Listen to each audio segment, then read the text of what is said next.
Hi నమస్తే welcome back to it's Harika. ఈరోజు వీడియోలో చాలా క్విక్గా అయిపోయే ఉప్పుడు పిండి ఆర్ బియ్యం రవ్వ ఉప్మా. ఈ రెసిపీ మార్నింగ్ బ్రేక్ఫాస్ట్గా కానీ ఈవినింగ్ టైంలో ఏమైనా తినాలనిపించినప్పుడు సింపుల్గా ఈజీగా అయిపోయే రెసిపీ ఇది. బియ్యం రవ్వతో చేసే ఈ ఉప్పుడు పిండి రెసిపీని దేవుడికి ప్రసాదంగా కూడా పెట్టవచ్చు. ఈ రెసిపీని ఒక్కొక్కరు ఒక్కోలా పిలుస్తారండి. కొంతమంది ఉప్పుడు పిండి లేదా ఉప్పుడు రవ్వ, ఇంకొంతమంది బియ్యం రవ్వ ఉప్మా లేదా బియ్యం నూక ఉప్మా, ఇలా ఒక్కొక్కరు ఒక్కోలా పిలుస్తారు. మా సైడ్ అయితే ఉప్పుడు పిండి అని ఎక్కువగా అంటారు. ఇంకా ఆలస్యం చేయకుండా చాలా క్విక్గా టేస్టీగా ఉప్పుడు పిండిని ఎలా తయారు చేయాలో ఈరోజు వీడియోలో చూసేయండి. ఉప్పుడు పిండి చేయటానికి ఫస్ట్ బియ్యం రవ్వను తీసుకోవాలి. నేను 1 కప్పు బియ్యం రవ్వను తీసుకున్నాను. నెక్స్ట్ 1 కప్పు బియ్యం రవ్వకు 2 స్పూన్ల పెసరపప్పును తీసుకుని పెసరపప్పును నీట్గా వాష్ చేసుకుని పెసరపప్పు నానేట్టుగా వాటర్ని వేసుకుని పక్కన పెట్టుకోండి. పెసరపప్పు త్వరగానే ఉడికిపోతుంది కాబట్టి పెసరపప్పును ముందుగా నానబెట్టుకునే అవసరం లేదండి. ఈ ప్రాసెస్ స్టార్ట్ చేసే ముందు పెసరపప్పు నానబెట్టుకుంటే సరిపోతుంది. నెక్స్ట్ ఫస్ట్ బియ్యం రవ్వను ఉడికించుకోవాలి. బియ్యం రవ్వను ఉడికించుకోవడం కోసం స్టవ్ ఆన్ చేసుకుని స్టవ్ పైన ఏదైనా ఒక గిన్నెను పెట్టుకుని వాటర్ని వేసి మరిగించుకోవాలి. ఉప్పుడు పిండి చేయడం కోసం మనం ఏ కప్పుతో అయితే బియ్యం రవ్వను తీసుకుంటామో అదే కప్పుతో 2 కప్స్ వాటర్ని తీసుకోవాలి. వీడియోలో చూపిస్తున్నట్టుగా నేను ఈ కప్పుతో 1 కప్పు బియ్యం రవ్వను తీసుకున్నాను. అదే కప్పుతో 2 కప్స్ వాటర్ని వేసుకుంటున్నాను. నెక్స్ట్ వాటర్లో సాల్ట్ని వేసుకోండి. సాల్ట్ మీ టేస్ట్కి తగ్గట్టుగా వేసుకోండి. నేను 1 స్పూన్ కల్లుప్పును వేసుకుంటున్నాను. నెక్స్ట్ వాటర్లో 1 స్పూన్ ఆయిల్ లేదా నెయ్యిని వేసుకోవాలి. నేను 1 స్పూన్ ఆయిల్ని వేస్తున్నాను. వాటర్లో ఆయిల్ని వేయటం వలన బియ్యం రవ్వ ఉడికిన తర్వాత పొడి పొడిగా వస్తుంది. నెక్స్ట్ నానబెట్టుకున్న పెసరపప్పును వాటర్లో వేసి ఉడికించుకోవాలి. అలాగే వాటర్ బబుల్స్ రావడం స్టార్ట్ అయ్యేంత వరకు గిన్నెకు మూత పెట్టి వాటర్ను మరిగించుకోండి. ఈ ఉప్పుడు పిండి రెసిపీ చేయడం చాలా ఈజీ అండి. అలాగే టేస్ట్ కూడా చాలా బాగుంటుంది. వాటర్ ఇలా బబుల్స్ రావడం స్టార్ట్ అయిన తర్వాత గిన్నెపై ఉన్న మూతను తీసి పక్కన పెట్టుకుని బాయిల్ అవుతున్న వాటర్ను గెరిటితో కొంచెం తీసుకుని టేస్ట్ చూడండి. వాటర్ టేస్ట్ చూసినప్పుడు కొంచెం ఉప్పుగా ఉండాలి. వాటర్ టేస్ట్ చూసినప్పుడు ఉప్పు ఏమైనా తక్కువగా ఉంటే సాల్ట్ని యాడ్ చేసుకోండి. వాటర్లో పెసరపప్పు బాగా ఉడకనవసరం లేదండి. వాటర్ బబుల్స్ రావడం స్టార్ట్ అయిన తర్వాత మంటను కంప్లీట్గా లో ఫ్లేమ్లో పెట్టుకుని ముందుగా పక్కన పెట్టుకుని 1 కప్పు బియ్యం రవ్వను వాటర్లో వేస్తూ గెరిటితో కలపండి. బాయిల్ అవుతున్న వాటర్లో బియ్యం రవ్వను వేసేటప్పుడు తప్పకుండా మంటను కంప్లీట్గా లో ఫ్లేమ్లో పెట్టుకోండి. మంట కనుక హై ఫ్లేమ్లో ఉంటే బియ్యం రవ్వ ఒక్కసారిగా వాటర్ని అబ్జర్వ్ చేసేసుకుంటుంది. బియ్యం రవ్వ స్లోగా కుక్ అవుతేనే ఉప్పుడు పిండి టేస్ట్ బాగుంటుందండి. ఇక్కడ చూపిస్తున్నట్టుగా వాటర్లో బియ్యం రవ్వ కలిసేలా గెరిటితో కలుపుకుని గిన్నెపై మూత పెట్టి లో ఫ్లేమ్లో 5 మినిట్స్ బియ్యం రవ్వను ఉడికించుకోండి. బియ్యం రవ్వను ఉడికించుకునేటప్పుడు గిన్నెపై మూత పెట్టి బియ్యం రవ్వను ఉడికించుకుంటే బియ్యం రవ్వ బాగా ఉడుకుతుంది. 5 మినిట్స్ తర్వాత బియ్యం రవ్వ గిన్నెకు అడుగును అంటుకుంటుందేమో చూసుకుంటూ గెరిటితో మధ్య మధ్యలో కలుపుకుంటూ ఉండాలి. చూస్తున్నారు కదా, రవ్వ బాగా వాటర్ అంతా అబ్జర్వ్ చేసుకొని రవ్వ బాగా కుక్ అయింది.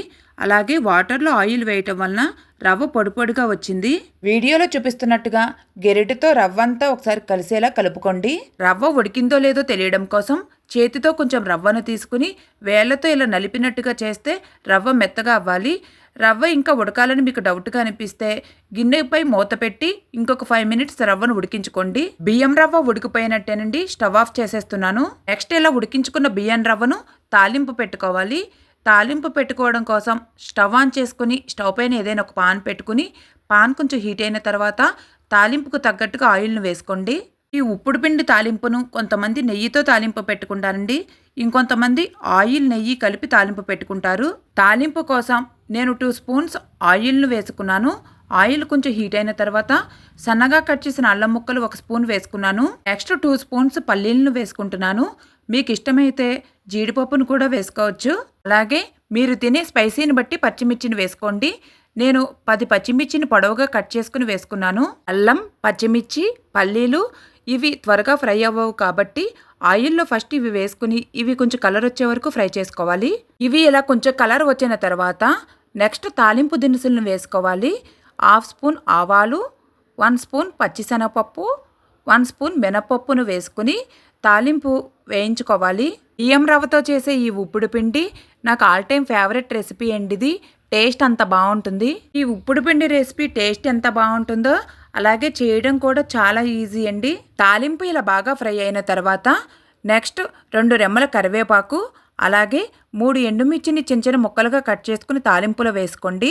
ఈ కరివేపాకు, ఎండుమిర్చి మంచి కలర్ వచ్చే వరకు తాలింపును వేయించుకోవాలండి.